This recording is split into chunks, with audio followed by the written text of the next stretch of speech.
Hello everyone, அஸ்ஸலாமு அலைக்கும். இன்றைக்கி நாங்கள் 3 விதமான பொரியல் ஈஸியாக எப்படி செய்கிறேன்னு தான் பார்க்க போகிறோம். முதல்ல பம்புளி கருவாடு, இது எப்படி செய்கிறேன்னு பார்ப்போம்.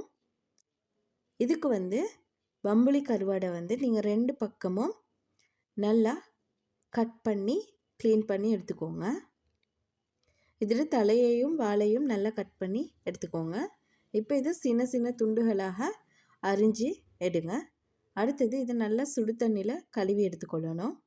இப்போ இதுக்கு வெங்காயம், பச்சை மிளகாய், கருவேப்பிலை, உப்பு, மஞ்சள் இதெல்லாம் மிக்ஸ் பண்ணி வச்சுக்கிறேன். இப்போ இது நல்லாவே நாங்கள் எண்ணெயில் பொரிச்சு எடுக்கணும். இது கொஞ்சம் நல்லா பொரிப்பட்டதுக்கு பிறகு நான் வெட்டி வச்சுக்கிற வெங்காயம், தக்காளி, கருவேப்பிலை இதெல்லாம் சேர்த்து வதக்கி எடுக்கிறது தான். சூப்பரான கருவாடு ரெடி. அடுத்தது சொசேஜஸ் எப்படி செய்கிறேன்னு பார்ப்போம். இதுக்கு வெங்காயம், தக்காளி, பச்சை மிளகாய் இதெல்லாம் கட் பண்ணி மஞ்சள், உப்பு சேர்த்து வச்சுக்கிறேன். முதல்ல இந்த சொசேஜஸை கழுவி சின்ன சின்ன துண்டுகளாக இது மாதிரி கட் பண்ணி நல்லா பொரிச்சு எடுத்துக்கோங்க. இப்போ இதுக்கு முதல்ல இஞ்சி வெள்ளைப்பூடு கொஞ்சமாக சேர்த்து வெங்காயம், தக்காளி, பச்சை மிளகாய் எல்லாம் வதக்கி எடுத்துக்கோங்க.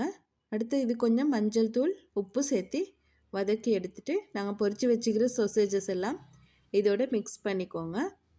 உங்களுக்கு விருப்பம்னு சொன்னால் இதுக்கு கொஞ்சமாக சோஸ் சேர்த்திக்கோங்க.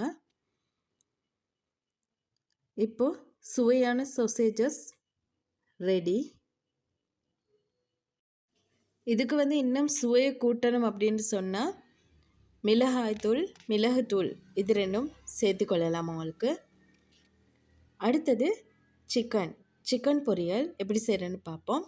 இதுக்கு நான் ஆக்கி வச்சுக்கிற கோழி துண்டுகள் கொஞ்சம் எடுத்துக்கிறேன். அதை ஃபஸ்ட்டுக்கு எண்ணெயில் நல்லாவே பொரிச்சு எடுத்துக்கோங்க. இப்போது வெங்காயம், பச்சை மிளகாய், தக்காளி இதெல்லாம் ரெடி பண்ணி வச்சுக்கிறேன். இது கொஞ்சமாக மஞ்சள் தூள், அடுத்தது உப்பு இதெல்லாம் சேர்த்து இந்த சிக்கனோட சேர்த்து இதை நல்லாவே வதக்கி எடுத்துக்கோங்க. இப்போது இதை கொஞ்சம் மூடி நீங்கள் நல்லா வேகிறதுக்காக வைங்க. அடுத்தது இது நல்லா வெந்த பிறகு இதில் கொஞ்சமாக கட்டர் தூள் சேர்த்திக்கோங்க. இப்போது சூப்பரான சிக்கன் பொரியல் ரெடி. ஈஸியாக அவசரமாக எந்த கறியுமே இல்லை அப்படின்ற சந்தர்ப்பத்தில் இப்படியான பொரியலெல்லாம் உங்களுக்கு செய்யலாம். வீடியோ பிடிச்சிருந்தால் லைக் பண்ணுங்கள். பாய்.